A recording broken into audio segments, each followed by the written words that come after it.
Hi, I'm Louise, and I'm going to be 34 this year. After finishing college, I got a job at a big company that many people know about. They paid me a good amount of money, especially for someone new to the job.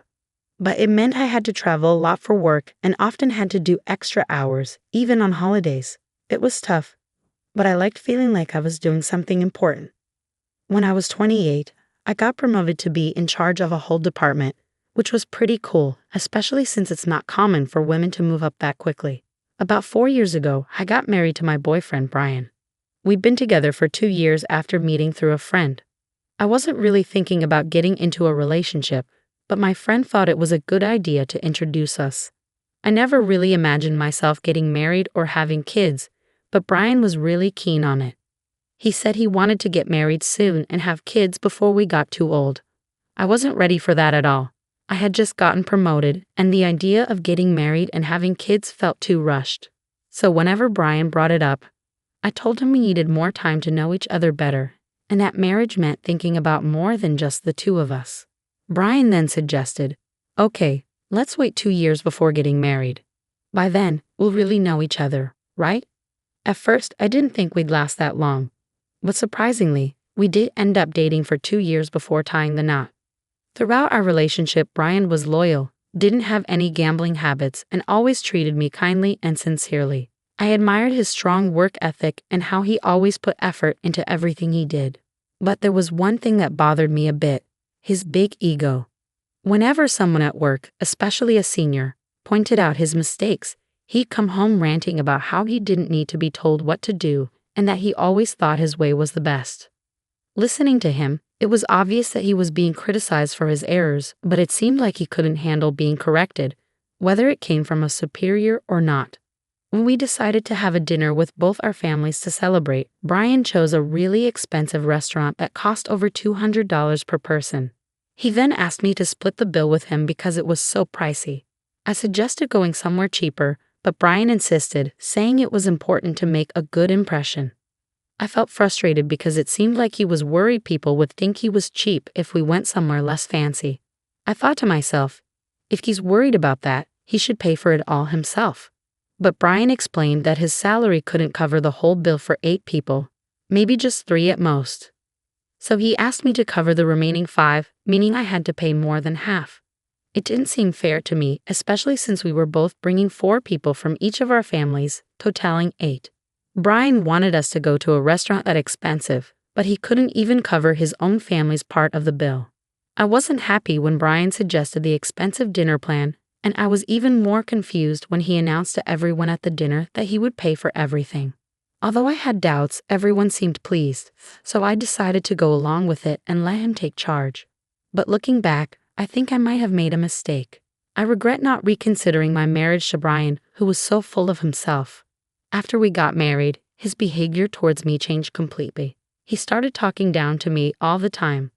Before we tied the knot, he promised to help with household chores since I was busy with work. But once we were married, he said things like, "What will people think if they see a man doing laundry? That's a woman's job. I work hard outside, so I deserve to relax at home." He never lifted a finger to help, no matter how busy I was. His attitude annoyed me, but I could handle doing the housework. What really bothered me was that Brian was sending all his money to his parents. Even though they were farmers and struggling to make ends meet, it seemed like Brian was their sole financial support. Within 6 months of getting married, he stopped contributing any money to our household expenses and gave everything to his parents. I once told Brian, "It's not fair for me to cover all our living expenses with my salary alone." But he argued back, saying, "How can you say that when my family needs help? They're your family too. Plus, you make more money than me, so you should be fine." He didn't listen to my concerns. When he talked to his parents on the phone, he'd reassure them, saying, "Don't worry, I'm taking care of everything with my salary. I won't let Louise interfere." But the truth was, he was giving them all his money. He had nothing left for himself and started asking me for pocket money, saying, "Can you give me about $200? I can't even afford lunch." I reached a breaking point and suggested, "Let's set a monthly limit on how much we send to your parents. You need to figure out how to cover your own expenses." Brian would agree, but he kept sending all his salary to his parents. That was something I couldn't tolerate anymore. One day, I had to go on a business trip for about 2 weeks. From Brian, I have what? What about my food and laundry for 2 weeks? Even though Brian knew my job required frequent travel. Feeling annoyed at his immaturity, I told him, figure it out yourself. You're an adult. If you can't handle it, why don't you go stay with your parents while I'm away? You'll be fine there, right? Brian reluctantly agreed. When I returned home 2 weeks later, I found Brian's sister, Elizabeth, there. She lived a bit far from us, and we hadn't seen each other since our wedding. I wondered why she was there, and Elizabeth, seeing my expression, said, "Hi Louise, it's been a while." "Oh right, about the money. It was a big help, thank you so much." She smiled brightly, saying things that didn't make sense to me. Without even unpacking, I asked Elizabeth, "What money? What are you talking about?" She replied without hesitation, "Huh. Brian said that since you had some savings, he'd give me money for my business startup. He'd assured me not to worry because you had at least $1 million. I was completely baffled. Just then, Brian walked in, holding my bank passbook and seal. When he saw my expression, he said, "Oh, welcome back. Perfect timing. I'm going to give your savings to Elizabeth. You know she's a nail artist, right? She's been wanting to open her own shop. She's been saving up, but she's still short about $1 million. I remembered that you've had savings since before we were married, exactly $1 million. So I told her she could have it." With a smile, he handed the passbook and seal to Elizabeth, saying, "You're lucky.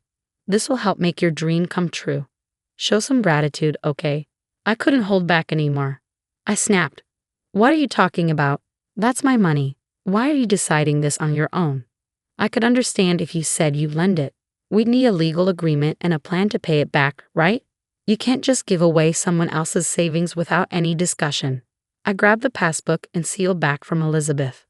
Brian looked at me and said, "What? We're family, aren't we? It's silly to make legal agreements with family members. Plus, we're not lending it, we're giving it.